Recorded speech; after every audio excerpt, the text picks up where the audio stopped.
the way that you give advice matters more than the advice that you're giving, right?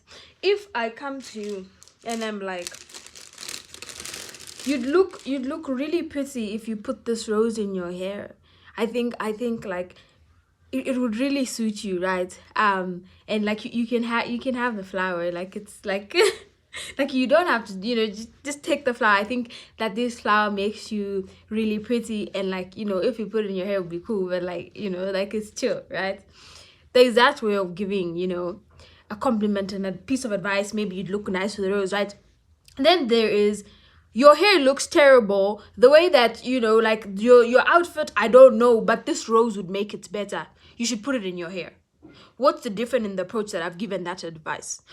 When you completely reject what somebody, a way of life that somebody has been living, right? You reject my complete outfit, you reject maybe the way I do my hair, you reject my makeup, and then you tell me that you're so pissed, you're so rose is gonna make me the most beautiful person on earth, and you disqualify and reject everything that is me. You disqualify and reject everything and everything else that is my outfit, right?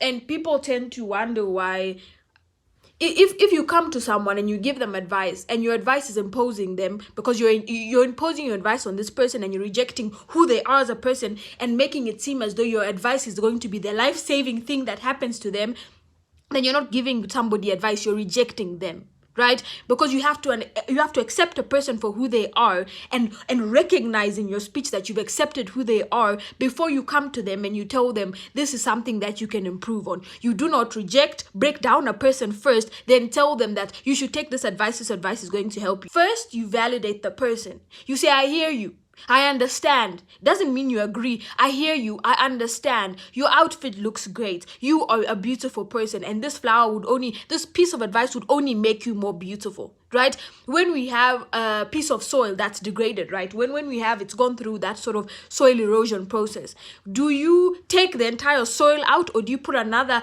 proper layer of soil that will then sort of mix in with the soil that's already there? Right? It's the same process. When soil erosion happens, you don't take out the soil. You add more better quality soil and it mixes up, right? So if you're trying to help a person, validate them for who they are and the fact that they're human and they've been trying, and yes, they're not perfect, but they've tried, maybe it's not your standard, but their own standard, they've tried, being human is hard. Then give the advice, but do not reject a person first, then expect them to take your advice second. That's not giving advice. That's destroying a person's ego, and like that's going to lead to tensions.